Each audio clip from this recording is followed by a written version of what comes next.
There's two ways to see the world. Some people see the thing that they want, and some people see the thing that prevents them from getting the thing that they want. There's a great story of two lumberjacks where every morning they start chopping wood at the same time, and every day they stop chopping wood at the same time. And every day one of the lumberjacks disappears for about an hour in the middle of the day, and every day he chops more wood than the other guy.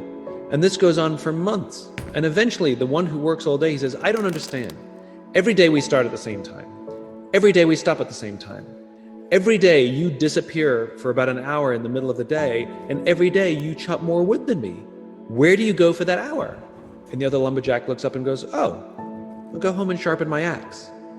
You know, that if you take an infinite mindset, it's not about how much you can get done each day. It's how much you can get done over the course of a career or over the course of a lifetime.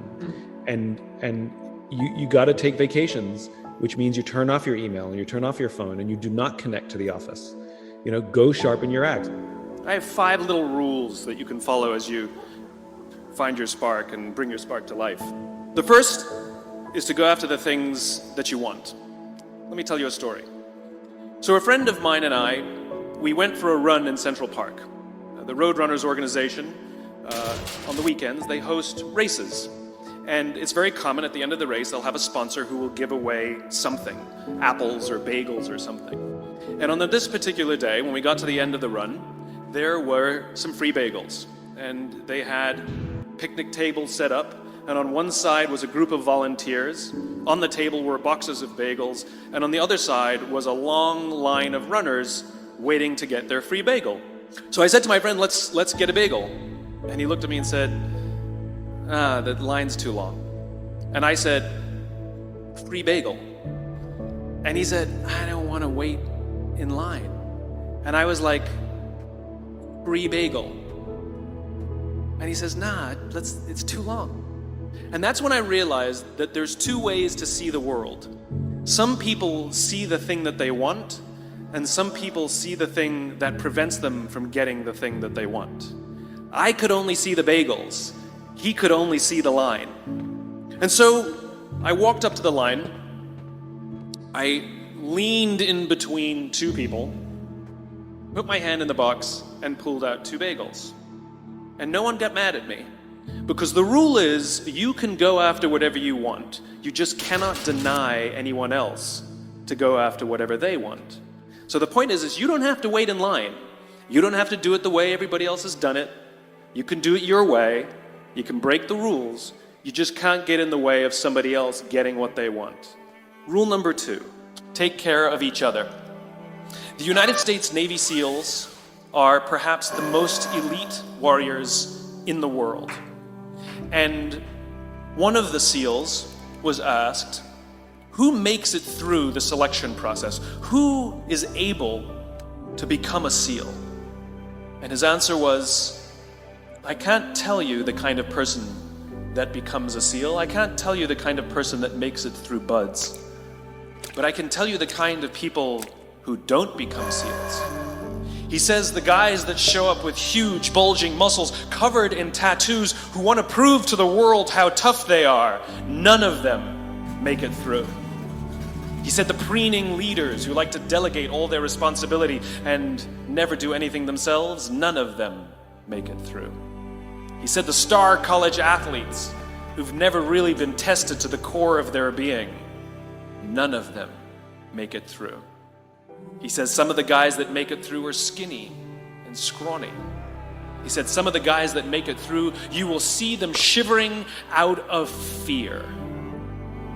He says, however, all the guys that make it through, when they find themselves physically spent, emotionally spent, when they have nothing left to give physically or emotionally, somehow, some way, they are able to find the energy to dig down deep inside themselves, to find the energy to help the guy next to them. They become SEALs, he said. You want to be an elite warrior. It's not about how tough you are. It's not about how smart you are. It's not about how fast you are. If you want to be an elite warrior, you better get really, really good at helping the person to the left of you and helping the person to the right of you. because that's how people advance in the world. The world is too dangerous and the world is too difficult for you to think that you can do these things alone. If you find your spark, I commend you. Now, who are you going to ask for help, and when are you going to accept help when it's offered? Learn that skill. Learn by practicing helping each other. It'll be the single most valuable thing you ever learn in your entire life. To accept help when it's offered and to ask for it when you know that you can't do it. The amazing thing is, when you learn to ask for help, you'll discover that there are people all around you who've always wanted to help you. They just didn't think you needed it because you kept pretending that you had everything under control. And the minute you say, I don't know what I'm doing, I'm stuck, I'm scared, I don't think I can do this, you will find that lots of people who love you will rush in and take care of you. But that'll only happen if you learn to take care of them first. Lesson 3. Nelson Mandela is a particularly special case study in the leadership world because he is universally regarded as a great leader. You can take other personalities, and depending on the nation you go to, we have different opinions about other personalities. But Nelson Mandela, across the world, is universally regarded as a great leader. He was actually the son of a tribal chief. And he was asked one day, how did you learn to be a great leader? And he responded that he would go with his father to tribal meetings. And he remembers 2 things when his father would meet with other elders. 1, they would always sit in a circle. And 2, his father was always the last to speak. You will be told your whole life that you need to learn to listen. I would say that you need to learn to be the last to speak. I see it in boardrooms every day of the week. Even people who consider themselves good leaders, who may actually be decent leaders, will walk into a room and say, here's the problem, here's what I think, but I'm interested in your opinion, let's go around the room. It's too late. The skill to hold your opinions to yourself until everyone has spoken does 2 things. 1, it gives everybody else the feeling that they have been heard. It gives everyone else the ability to feel that they have contributed.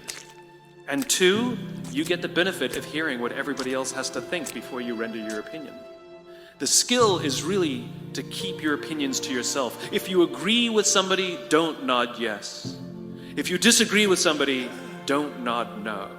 Simply sit there, take it all in, and the only thing you're allowed to do is ask questions so that you can understand what they mean and why they have the opinion that they have. You must understand from where they are speaking, why they have the opinion they have, not just what they are saying.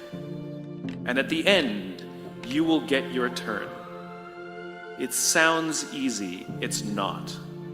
Practice being the last to speak. That's what Nelson Mandela did. Lesson 4. In the 18th century, there was something that spread across Europe and eventually made its way to America called puerperal fever, also known as the Black Death of childbed. Basically what was happening is women were giving birth and they would die within 48 hours after giving birth. This Black Death of childbirth was the ravage of Europe, and it got worse and worse and worse over the course of over a century. In some hospitals, it was as high as 70% of women who gave birth who would die as a result of giving birth. But this was the Renaissance. This was the time of empirical data and science, and we had thrown away things like tradition and mysticism. These were men of science, these were doctors. And these doctors and men of science wanted to study and try and find the reason for this Black Death of childbed, and so they got to work studying, and they would study the corpses of the women who had died. And in the morning they would conduct autopsies, and then in the afternoon they would go and deliver babies and finish their rounds. And it wasn't until somewhere in the mid-1800s that Dr. Oliver Wendell Holmes realized that all of these doctors who were conducting autopsies in the morning weren't washing their hands before they delivered babies in the afternoon. And he pointed it out and said, guys, you're the problem. And they ignored him and called him crazy for 30 years.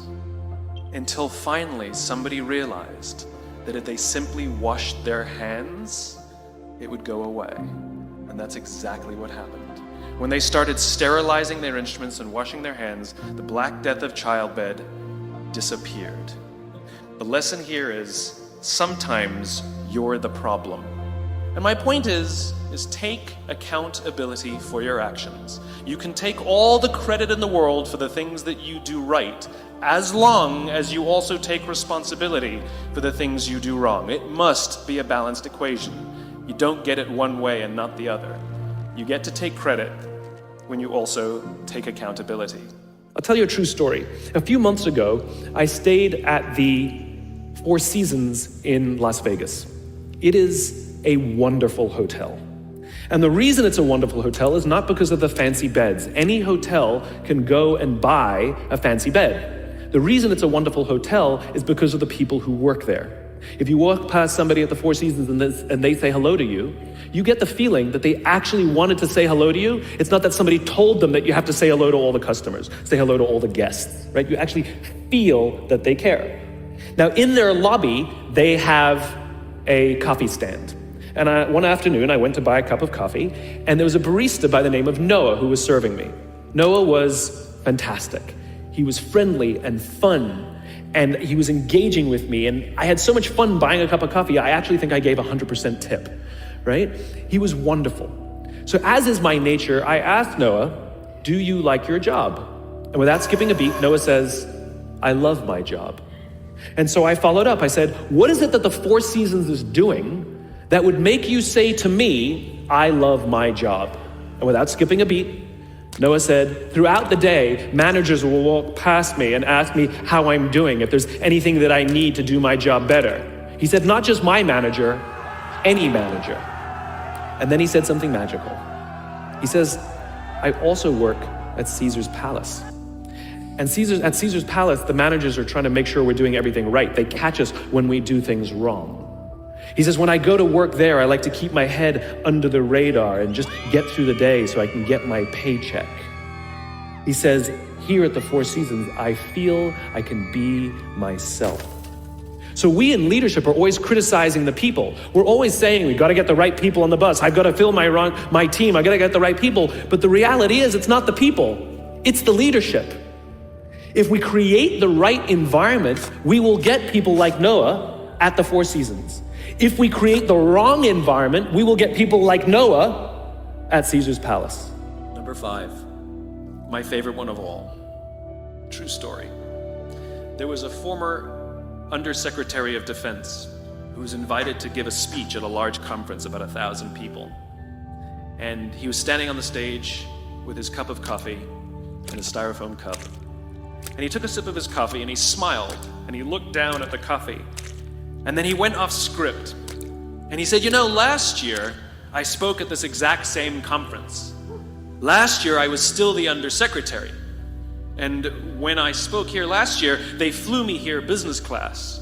And when I arrived at the airport, there was somebody waiting for me to take me to my hotel. And they took me to my hotel and they had already checked me in and they just took me up to my room.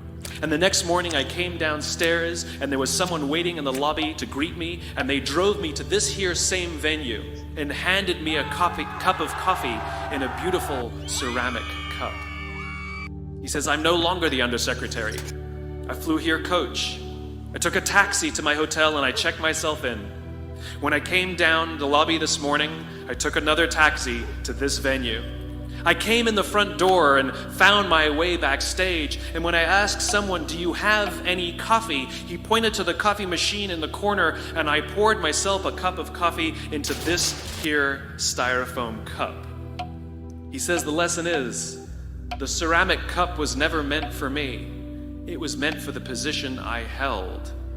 I deserve a styrofoam cup. Remember this. As you gain fame, as you gain fortune, as you gain position and seniority, people will treat you better. They will hold doors open for you. They will get you a cup of tea and coffee without you even asking. They will call you sir and ma'am, and they will give you stuff. None of that stuff is meant for you. That stuff is meant for the position you hold. It is meant for the level that you have achieved of leader or success or whatever you want to call it, but you will always deserve a styrofoam cup. Remember that. Remember that lesson of humility and gratitude. You can accept all the free stuff. You can accept all the perks. Absolutely, you can enjoy them. But just be grateful for them and know that they're not for you. We're asking our youngest generation to work and succeed and find themselves and build their confidence and overcome their addiction to technology and build strong relationships at work. We're asking them to do this, and these are the environments we've created. We keep saying to them, you're the future leaders. We're the leaders now. We're in control. What are we doing? This is what empathy means. It means if there's an entire generation struggling, maybe it's not them. It's like, the only thing that the common factor in all my failed relationships? Me. Same thing. Well, we just can't get the right performance out of our people. Maybe it's you. Right? It's not a generation. It's not them. They're not difficult or hard to understand.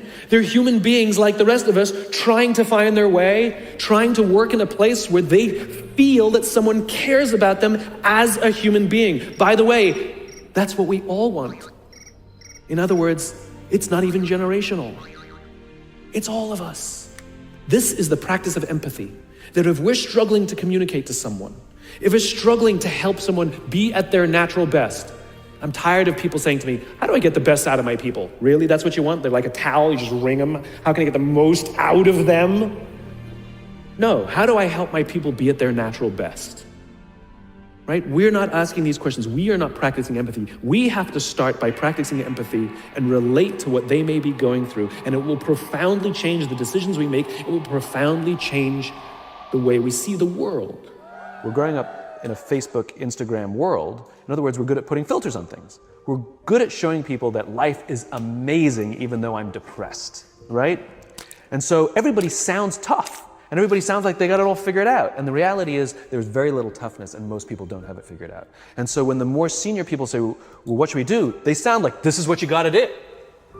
And they have no clue. So you have an entire generation growing up with lower self-esteem than previous generations, right? We know that engagement with social media and our cell phones releases a chemical called dopamine. That's why when you get a text, it feels good, right? It's why we count the likes. It's why we go back 10 times to see if my Instagram is going slower. Did I do something wrong? Do they not like me anymore, right? The trauma for young kids to be unfriended, right? Dopamine is the exact same chemical that makes us feel good when we smoke, when we drink, and when we gamble. In other words, it's highly, highly addictive. That's basically what happened. You have an entire generation that has access to an addictive, numbing chemical called dopamine through social media and cell phones as they're going through the high stress of adolescence. Why is this important? What's happening is because we're allowing unfettered access to these dopamine-producing devices and media, basically it's becoming hardwired, and what we're seeing is as they grow older, too many kids don't know how to form deep, meaningful relationships. Their words, not mine. They will admit that many of their friendships are superficial. They will admit that their friends, that they don't count on their friends, they don't rely on their friends, they have fun with their friends, but they also know that their friends will cancel on them if something better comes along. Deep, meaningful relationships are not there because they never practice the skill set, and worse, they don't have the coping mechanisms to deal with stress. So when significant stress starts to show up in their lives, they're not turning to a person, they're turning to a device, they're turning to social media, they're turning to these things which offer temporary relief. I believe loving your work is a right and not a privilege. I despise the fact, I lament the fact, I curse the fact that so few people get to say, I love my job, as if they'd won some lottery. You know, you go out with your friends and somebody says, I love my job, and everybody goes, oh my God, you're so lucky, right? That to me is madness. Everybody, the vast majority, should get to wake up and say, I love my job. It is a right, it is a God-given right that we should love where we work, and we should demand it. We should demand that our leaders provide an environment in which we want to come, where we want to care about each other, where we feel safe to express our vulnerabilities and our fears and our concerns, that we're open to correction and discipline and feedback, that we're not defensive because we know that it's being given to help us improve and grow, and we want to improve and grow. And in turn, we will help others improve and grow. Because when we feel safe, when we feel that our leaders care more about us than a number. They care more about our lives and our confidence and our joy and our skill set, more than some short-term gain. That they care more about our priorities than the priorities of some disinterested external constituency. Then we will respond in kind, and we will offer our blood and our sweat and our tears, and we will make sacrifices of all kinds to see that our leader's vision is